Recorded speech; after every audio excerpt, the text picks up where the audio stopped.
Hey, you geeks! Well, episode 4 of season 2 of The Wheel of Time did finally drop.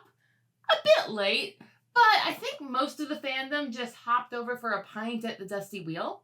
Welcome to the Dusty Wheel. That was fun, though Amazon is mildly infuriating.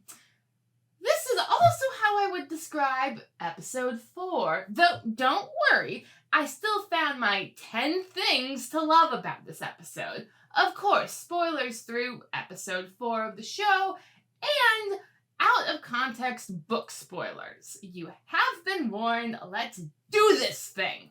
Number 1, Hopper!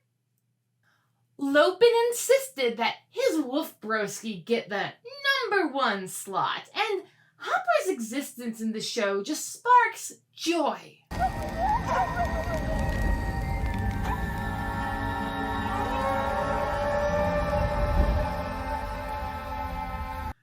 Though now he also has a dead wife. He lost his mate too. He mourns her still. The show seems to be giving those out like Oprah. You get a car! You get a car! Everybody gets a car! Number 2, Wolf language. It seems that Lopin was right, and that Perrin's golden visions that we've seen so far are in fact the wolf language. It's our language. One of our scouts spotted a buck. Send that vision to lead us to it. This is pretty clever. The show is trying to be more serious, and therefore I didn't think they would give us straight up talking wolves. What is a talking dog? It's just a weird trick or something. And how many times in the book do they actually say that the words that we read aren't actually what the wolves are sending, merely Perrin's interpretation of the thoughts, images, and smells the wolves send? So it is kind of cool to actually be able to see, if not smell, those sendings. I did have a hunch that that is what they were back when Perrin could see the Tinker attack. However, I'm still not sure how the wolves were able to see inside of a building, a dwelling of the two legs. Maybe they came by later and smelt it. Number 3, a single cup. Elaine is here, and I actually love her character in the book, so it's really great to see that on screen. Her arrival in the White Tower, and not to mention how she totally will take on responsibility just as a good future queen should. If what she did demands punishment, then I will take it. Yet we already see her rebellious streak in her hobby of home brewing. I like to tinker with things. Plus, when one has no friends and isn't allowed to have fun, one must fill the hours somehow. Don't worry, Book Cloaks. I'm sure she only has a single cup every time she and Egwene sit down to chat. The show is portraying Egwene and Elaine's friendship excellently. I love that it's based now on their actual shared experience as novices and not everyone's favorite Targaryen. That Elaine decides to follow Egwene and Nynaeve into probable danger because of this friendship, and also not blatantly because of the Targaryen, I think corrects an issue that I had with the original book. Egwene wouldn't hurt me, and you can't even embrace the source. So it's fair to say that I love Egwene and Elaine's friendship, even if I still can't stand Egwene. Number 4, Egwene's heart? Madeline is killing it as Egwene. She plays that prudish, uppity little snot exactly as I imagined her. But no matter how much I want to help, I can't seem to say or do the right thing. Then stop trying. The problem is, I don't like Egwene. Or at least, I don't like the mask Egwene is always putting on to impress others with how cool, calm, and collected she is. But this episode, we get to see underneath the mask, to the heart, the vulnerability that Egwene so often hides away.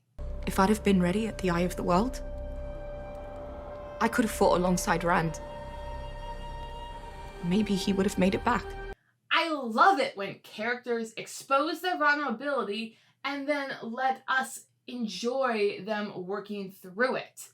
That Madeline is able to show us this, true to the spirit of the books, though not explicitly stated, side of Egwene is something I can love about the show, even if her normal behavior is very annoying. Number 5. Cairhien do be scheming.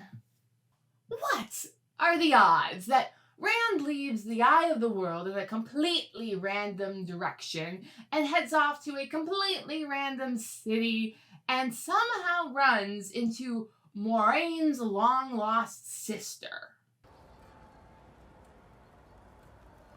You look well, little sister. As do you. Lady Anvere is, I guess, mentioned in the books, though she is greatly expanded in the TV show, taking the place of several nameless and unimportant, as well as, I guess, some named and important characters from The Great Hunt. I have mixed feelings about this, though I do appreciate that the show first gives us Rand's perspective, that he is in a completely new location and just meets some random lady at a party. Something gives me the impression you're staying in the Foregate. Who is later revealed to be Moiraine's sister, and she has eyes and ears everywhere. The head of the sanitarium, Celestine. The guard you hailed at the gate, Sandel. And that through these contexts, Moiraine had baited a trap for Rand in the form of Logain, which Rand walked right into. You are the reason I'm here instead of asserting the White Tower. My yellow sisters wanted to study you, as did the Browns, and I doubt you would have enjoyed either. I doubt my enjoyment means all that much to you. It so perfectly lays out for the audience that even when Rand thinks he's alone and isolated from the world, he is surrounded by people with a natural interest in him. We're not even talking about the Forsaken yet, who of course have a supernatural interest in him. Ooh, you really are a schemer, aren't you? Well, that's what they call me, the schemer. And with all of those players just hanging around Cairhien, Lady Anvere's request that Moiraine please not mess up her life's goal of getting her family back on the Sun Throne. Now, my son is going to marry the Queen, and nobody will ever spit on House Damodred again. I'm sure will all turn out perfectly well. Number 6, epic foreshadowing. The show is still relying on seemingly random warder interludes to explain to the audience important concepts from the books that take place almost entirely within our characters' heads.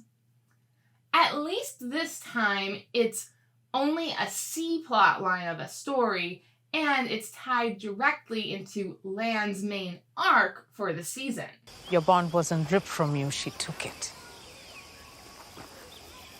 So have you decided what you're going to do now? How can his bond to Moiraine continue without the magic? And magic makes it all complete. The book's ability to show us what's actually going on inside our characters' heads and all the people who may be in there is a definite problem for conveying on the screen. So I think that the show's little seemingly throwaway lines like this one, when Lorna first bonded me, it was miserable for everyone. I didn't like having an audience in my head, and she didn't like the show. are going to be like Lady Anvere, more than they seem at first. Number 7, Min's intent. I had worried that Min's role as Liandrin's string she's tied to Mat would make her very un-Min-like.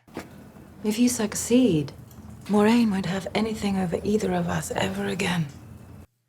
But I gotta say, the show's Min has gumption. Even believing that Matt would someday kill Rand, the guy who she once had a very tender heart-to-heart with.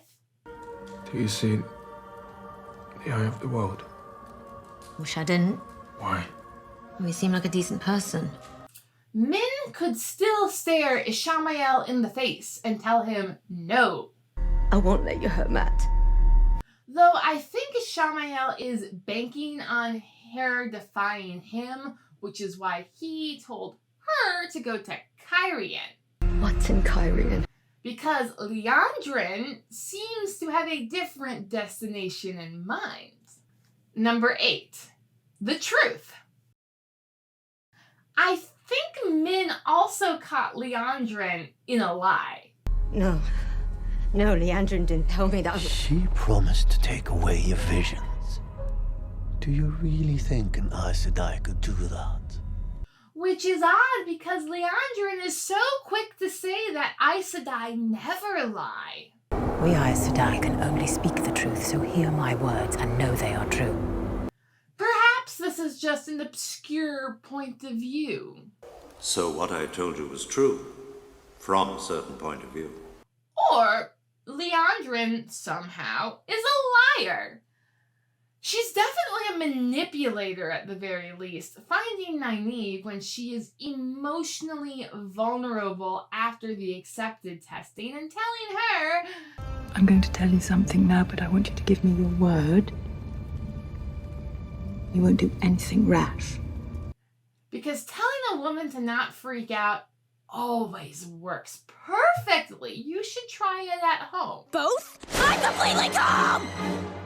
I can see that. She has told Nynaeve not to go, and she seems to have stopped Nynaeve, Egwene, and Elaine dead in their tracks. And yet, the teasers show us the girls fighting Shan-Chan. So what is Liandrin's game? Number 9. What makes a monster and what makes a man? This week's episode gives us another exciting insight into the life, love, and self-loathing of Rand al'Thor. I will say that him and Selene cuddling on the side of the mountain is almost exactly how I imagined a certain scene from the book, though it was missing one thing. Still, those two sleeping outside together when there was a perfectly good cabin just feet away is exactly the sort of manipulation I would expect from Selene, and for her not to worry about bugs or mosquitoes or other outdoor pests. It's almost like she wanted the Myrddraal to attack Rand and for Rand to have to use his saidin to protect her because he still stinks with a sword. That's unfortunate. All so that she could show him that she loves both him as a man and a monster. You are the first woman who's ever seen me as a man. I didn't want you to see me as a monster. And then Rand gets to reciprocate with his love of Selene and monsters. Selene and monsters. I'm a monster too. 'Cause I may be bad, but I'm perfectly good at it. Thank the light Moiraine showed up to keep this show appropriate for older teenagers at least. Because that is Lanfear, daughter of the night, the most dangerous of the Forsaken. We can't have it be giving them too many naughty ideas. 'Tis much better to see someone stab someone in the back and then slit her throat. Especially given Selene's rapid recovery. I've had worse. If what Moiraine said is true, then Lanfear just faked her death. I'm shocked. Shocked, I say. Also amused because now Rand has seen a woman die for him. The only woman who seemed to ever actually love him. As a monster. I'm sure this is not going to mentally scar Rand severely in the future. Thanks for watching. Please let me know your thoughts on episode 4 down in the comments. And of course, like, share, and subscribe if you want to see more. See you next week. Bye!